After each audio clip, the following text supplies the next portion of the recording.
National Broadcasting Company, in cooperation with Street and Smith, publishers of astounding science fiction, bring you Dimension X.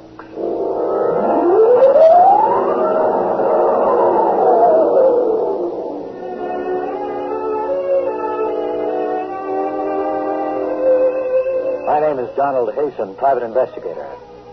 Have you heard about me? I cracked the Turner kidnapping back in 1946. It wasn't very hard. I paid off a few stool pigeons and went right to the hideout. It did my reputation a lot of good, though. Enough good for me to be called into the mayor's office down at City Hall to see Big Mike Flaherty himself. Well, sit down, Hasten. Sit down. Thanks.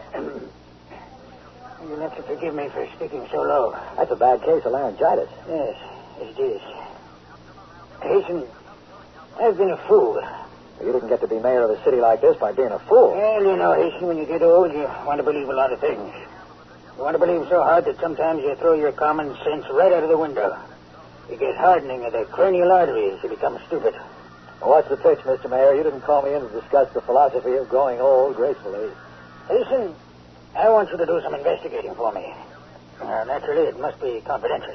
This is a confidential business. All right. Yesterday, a man came into this office and sold me a vial of radioactive water that he called the elixir of life. That's supposed to cure you of any disease and keep you healthy enough so you'll live 100 years. It's none of my business, Mr. Mayor, but how much did you drop on this gold brick? It's about $50,000. You don't seem the type somehow. Come a little closer, Hasten. I'm going to tell you something my political opponents would give their right arms to know. This isn't laryngitis. It isn't? It's inaccessible for surgery. X-rays would be dangerous. How much time I have left, I don't know. But I live like a man who's going to the chair. Hasten, if I want a vacation, I pack up and go. If I want a drink, I take one. If somebody comes to me with a vial of liquid and says it'll keep me alive, I think twice before I throw him out as a crackpot. What do you want me to do? Get your money back? No, the money isn't important. You mean if the loyal opposition got hold of the story, they could use it against you? That's part of it, Hasten. However, you don't have the whole picture yet. Shortly after I bought the stuff, I received an anonymous phone call. I was warned not to take it. I was told it was poison and would kill me in a matter of seconds. Ah, the plot thickens. You can appreciate my position. I feel like a man who can either save his life or destroy himself by taking that stuff. Well, the phone call might be a hoax. Yes, and so might the elixir of life. Yeah, very likely. What do you want me to do about it? Investigate the man who sold it to me. Find out who's behind him, what he knows, where he goes. Nothing else, I want that $50,000 back. What's in it for me? $1,000. If he's on the level, 10% if you get the dough back. Deal? Deal. Here's the vial. Here's his card. Uh-huh. Arthur C. Lehman, longevity expert, 45 Billings course. Okay, Mr. Mayor, you got yourself a boy. Good. Now leave your working name and phone number with my secretary. I'll have her send you a check. Right, I'll call you.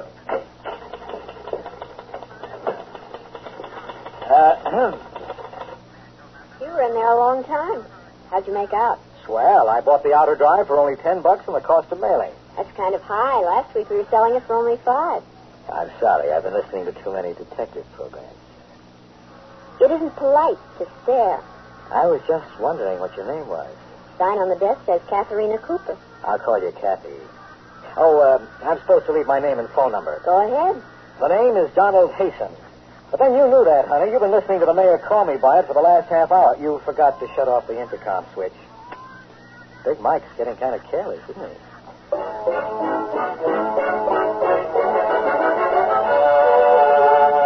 The look on her face said she was feeding me to the vultures piece by piece. I left my card and walked out. By the time I got home, it was dusk. It was the time of early evening when every bachelor wishes he wasn't one, especially after meeting a girl like Kathy. The phone began to ring just as I put my key in the latch. I made it on the fourth ring. Hello? Is this Mr. Donald Hasten? I live alone and don't like it. Were you expecting someone else to answer? This is a warning, Mr. Hasten. Don't touch your bed. I'm sorry, but I don't like to sleep on the floor. For George joys of being a private detective. Oh, hello, Jocko. How's my boy? That's a good boy. Oh, Jocko, be glad you're not a private detective with all kinds of crackpots calling you up and trying to get your goat.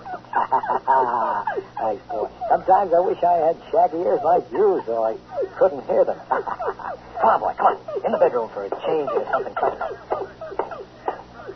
Hiya, boy. You want to go out? Well, you just wait until I sit down here and get these shoes. Hey there, don't jump on that bedspread. You know better than that. Jocko. Jocko! Oh, God.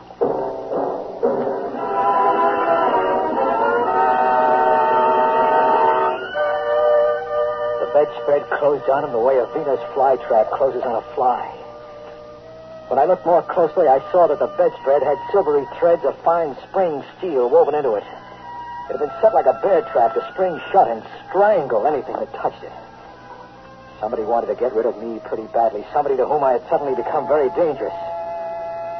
Instead, they got Jocko. My poor little Jocko.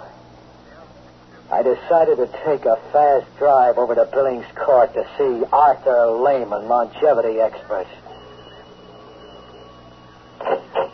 What? I'm looking for Mr. Lehman's office. I'm the janitor. You didn't need to explain. He isn't in. Mr. Lehman isn't in. I just said I was looking for his office. Oh, a detective. No, I'm really a vacuum cleaner salesman. I just had these credentials printed up for fun. Here, buy your wife a muskrat coat. I can't take any money. I'll just keep this till it's spent. What floor is it on? Up those steps, rear. Thanks.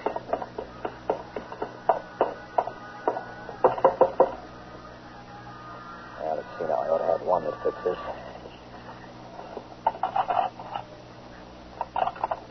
There we are. There should be a light switch somewhere. Let's see if I can... Perhaps I can be of assistance. Looking for someone? Mr. Lehman? Yes. The janitor told me you weren't in, so I... You picked the lock. Yes, I hope you don't mind. Not at all.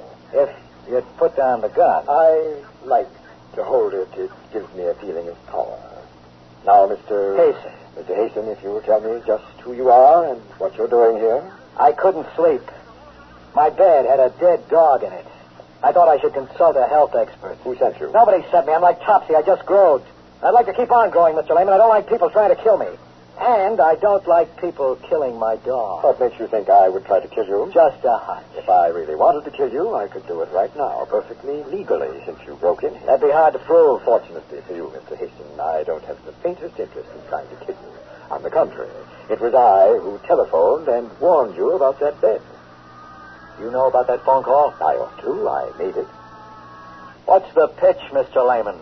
I can't tell you what the pitch is, Mr. Hastings, but I will tell you this. Give that vial of liquid back to Flaherty and let him cure himself. Or poison himself. Sure. Look, Mr. Lehman, I wasn't born yesterday. Don't give me this elixir of life stuff. There ain't no such thing. And don't try to top me off this case by pretending you're on my side. Mr. Hastings, I warn you, you're playing around with something much too big for you to handle. That vial is the only one of its kind in existence today. The liquid it contains will cure Flaherty if he drinks it. You know, I've seen lots of carnival men peddling flukum and ink sticks, but you're good. You almost convinced me. Almost, but not quite. Oh, very stubborn fool, Mr. Hastings. Give back that $50,000 and I'll become very unstubborn. I have a suggestion. I'll bet you do. Why don't you siphon off the tiniest drop of that elixir and have it tested on, say, a rabbit? Then, if it's non-poisonous, you can go back to Flaherty and have him drink it. And while we're proving it's Carmel water, you're on a fast boat to outer Mongolia with 50 G's. Come with me. Where to? A reputable biological laboratory, any one you choose. Suppose I don't want to play. Then I'll kill you. You will feel my gun against your side, so don't try anything. Shall we go? Before we do, just one thing. Well? If you didn't try to kill me, who did? Who else knew about it? Nobody. Nobody except Flaherty, you, me, and Flaherty's secretary. Shall we go, Mr. Hastings?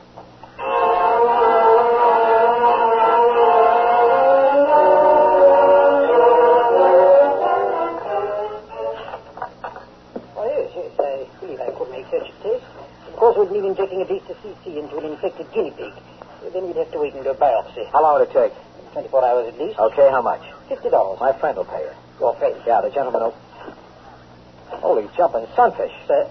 Look, you saw me come in with a guy just a minute ago, didn't you? Yes, sir, but he left when you started talking to me. Isn't that just dandy? Is something wrong? No, nothing much. You know what Barnum said about one being born every minute? Yes, sir. Well, he was talking about me. Well, I better get going. Oh, yes, sir. Oh, sir. What about that test? Okay, I suppose you might as well do it just for laughs. Send a report on the bill to Donald Hasten, private investigator, Cater Building. Yes, sir.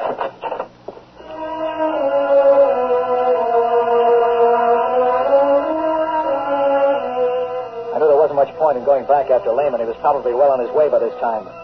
It was an all-around phony story from beginning to end. But still somewhere, hanging around the edges of my brain, was a funny kind of hunch. If Lehman had wanted to kill me, then who called me up to warn me? Lehman himself? Why? It didn't figure.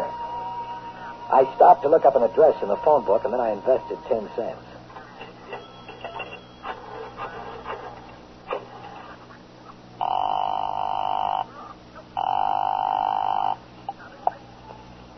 Hello? Kathy?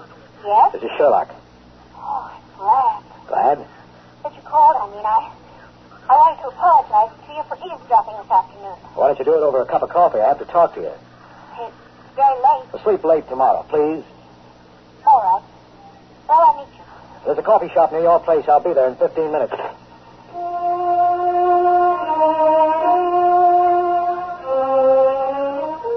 She came in wearing a blue nylon dress and a short gray jacket. They went real well with her blue eyes and soft blonde hair. She seemed genuinely happy to see me. It threw me for a few seconds. And then I reminded myself I had already won the P.T. Barnum Award once that night. Sit down, Kathy. What is it? Do you know a man named Arthur C. Lehman? Am I supposed to? I'll refresh your memory. I had a talk with His Honor about him. I don't remember. Look, I used to have a little Scotch terrier named Jocko. We liked each other. He used to lick my hand. All I want to know is, are you mixed up in it? What goes on? I don't know anything about it. Listen, Kathy, maybe I'm getting sentimental in my old age, but for a moment there, when you walked in, I thought you seemed genuinely glad to see me. Was it because you were glad I was still alive? Come on, give. Don, I like you. You're a nice guy. Why don't you let it alone? Call Flaherty and turn down the assignment. Give him back his vial and tell him you're not interested in finding Lehman. Would you do it? If you want to help me so much, why not tell me what it's all about? I can't. I'd like to, but I can't. I've told you too much already. Somebody's got you real scared, honey. Who is it? You're too nice a girl to be mixed up in this garbage with a guy like Lehman. Come on, tell me. I can't. Just believe that, please. Get out of it now before it's too late. Okay, honey, you can play it that way if you want, but to me it's as thin as a bowl of restaurant soup. Poor Jocko knew something and couldn't tell me. You know something and you won't tell me. Good night.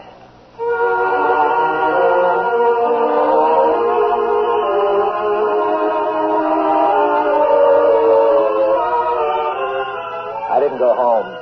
I spent the night in a local YMCA, and I didn't sleep very well. It went around and around in my brain like a squirrel in a cage, but it didn't add up to anything when it came out.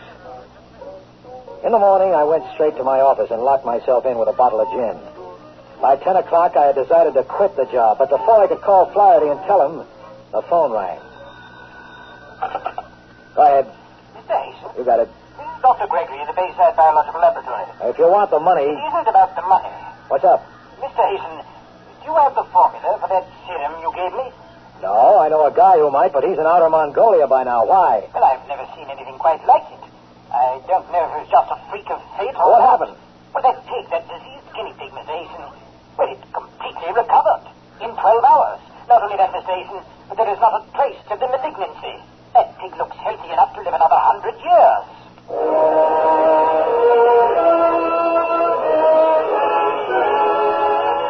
I could feel the sweat soaking into my undershirt as I put down the receiver. Where do we go from here? Was Lehman on the level after all? The next stop was Lehman's office. Maybe he wasn't in outer Mongolia. It was noon before I got there. The same janitor was on duty in the same dirty lobby. Hello there. Hi. Want something? Lehman. Who? Lehman. Never heard of him. Now, wait a minute, Junior. You remember me. Last night, $5, rear office, first floor. I don't know what you're talking about, mister. Oh, you want another $5, huh, Junior? Well, this time I don't buy. Get out of my way. Now, listen, mister, I can't let you just walk into that office. I'll try to stop me if you want to work tomorrow. But there's nobody in there. That office has... We'll see about that, Junior, right now. Holy mackerel. told you, mister.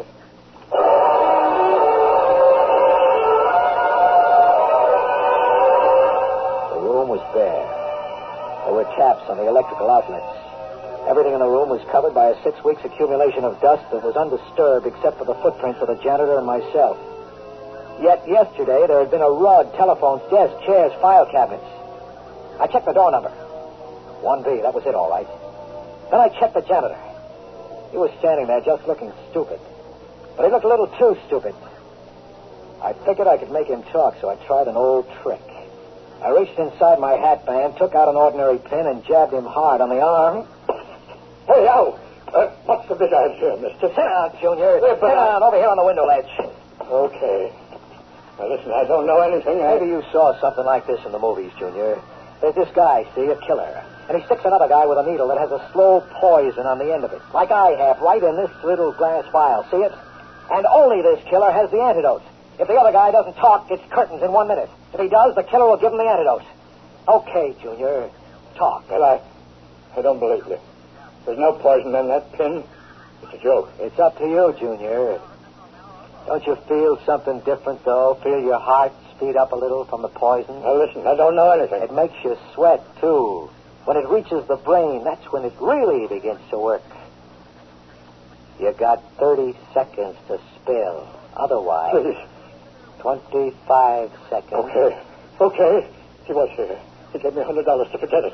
He rented the office only a couple of days ago, and then last night he said he was moving out. Said I shouldn't mention to anybody that he'd been here.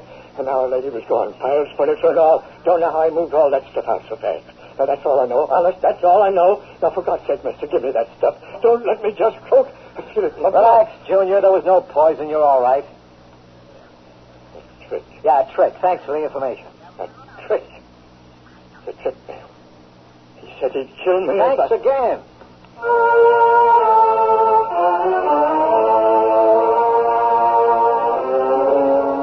was Mr. Hasten again, right back on the horns of the old dilemma.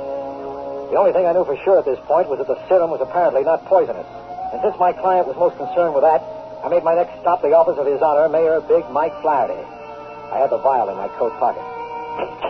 Hello, beautiful. Oh. I want to see His Honor. He isn't in. I'll go into his office and wait. You can't. But I can. Come on in. I want to talk to you anyway. Please. Come on. Shut the door, huh? No? Okay, I'll shut it. Now sit. Okay, baby. Let's have a heart-to-heart conversation. I see you didn't listen to my warning. No, I didn't. What's more, I found out that this layman character is on the level about the serum. It works. You found that out, too. That's right. It leads me to an interesting conclusion, Kathy.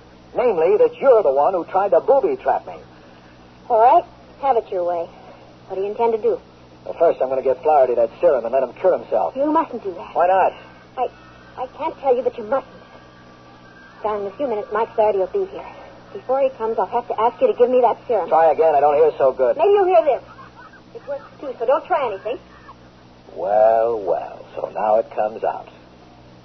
Okay, Kathy, if you want to play that way, go ahead. Give me that serum. Why don't you shoot? I warn you, I may have no choice. Give it to me. Pull the trigger, baby. You're weakening. Don, please, don't make me kill you. Please. What is it, baby? True love or just weak in the knees? Oh, You better hand me that gun. oh, Don, what can I do? I'm so mixed up. Yeah, that's better. Now, what is it, Kathy? You're no killer. Tell me what's going on here. Maybe I can help you. You gotta trust me. No, I can't, Don. Believe me. I want to, but it's against the prime injunction. The what? Oh, you wouldn't understand.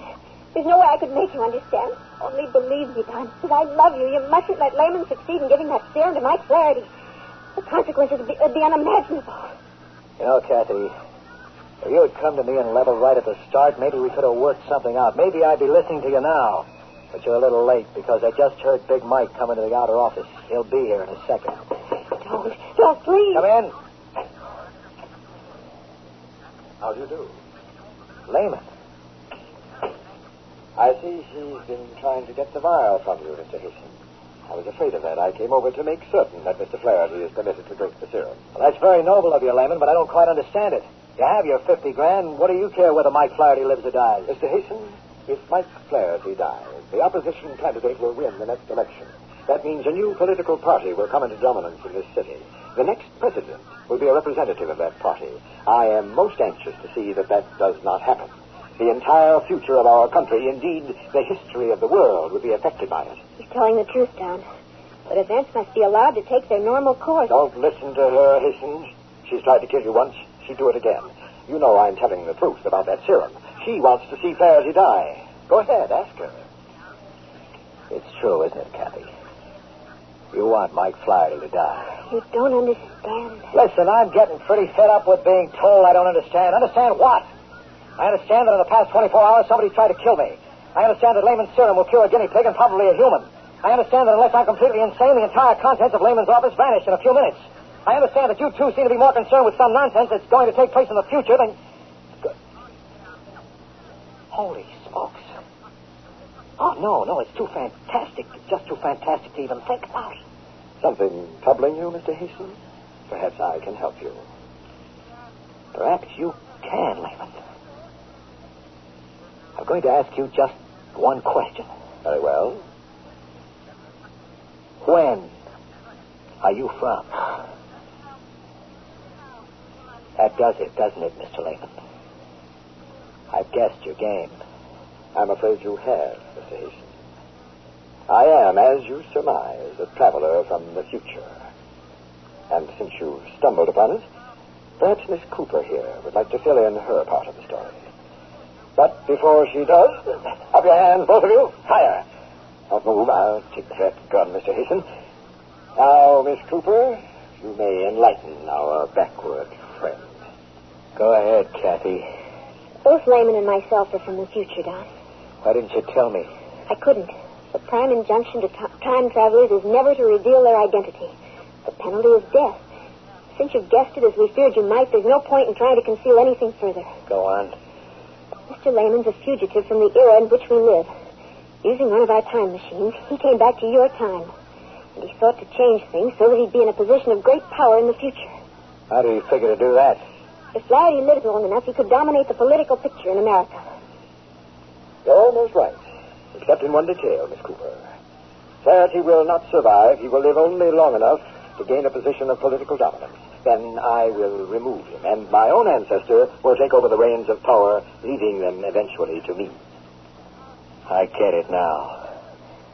But there's one thing that bothers me. Who was trying to kill me? I was. You see, I was sent here to track down Lehman. I set that spring before I met you, as soon as Flaherty hired you to help him. I did it on orders from the council. They were afraid you'd be successful in saving Flaherty's life. Then, unfortunately, I fell in love with you and couldn't go through with it. I called and warned you. You took credit for that, Lehman. I wanted to enlist you on my side, Mr. Hastings. However, it makes little difference at this point, since you know the entire story. I had little choice now. Do you think you can get away with this? I believe I can, Mr. Hastings. There are two of us here who know your plans. By the time Mr. Flaherty returns to his office, there will be only one. Myself. Goodbye, Mr. Hastings. It has been a pleasure. Not without a fight, you...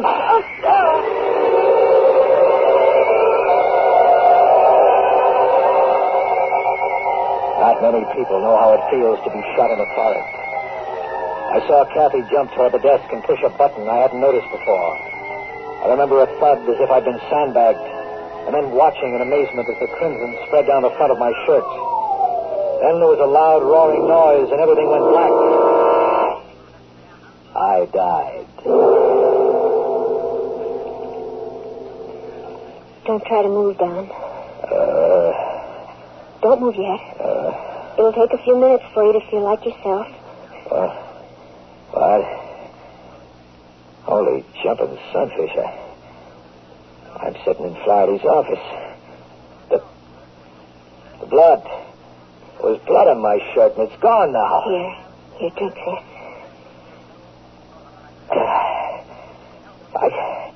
I don't understand it. Have I been dreaming? Is the whole thing nothing but a nightmare?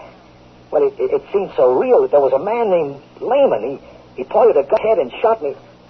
I felt it. I tell you, I felt it. Don, listen to me.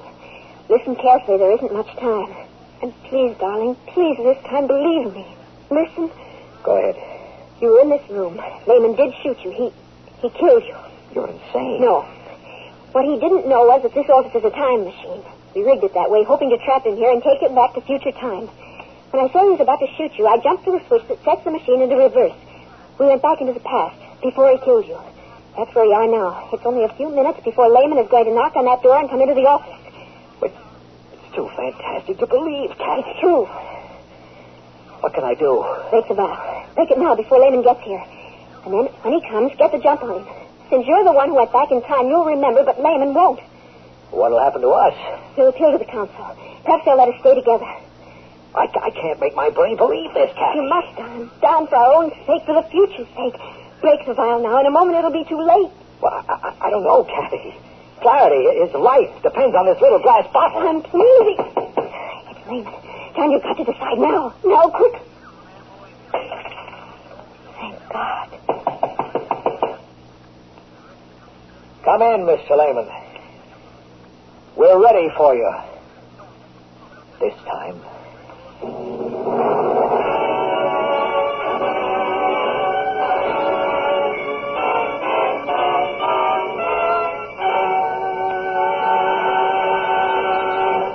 You've just heard another adventure into the unknown world of the future. The world of...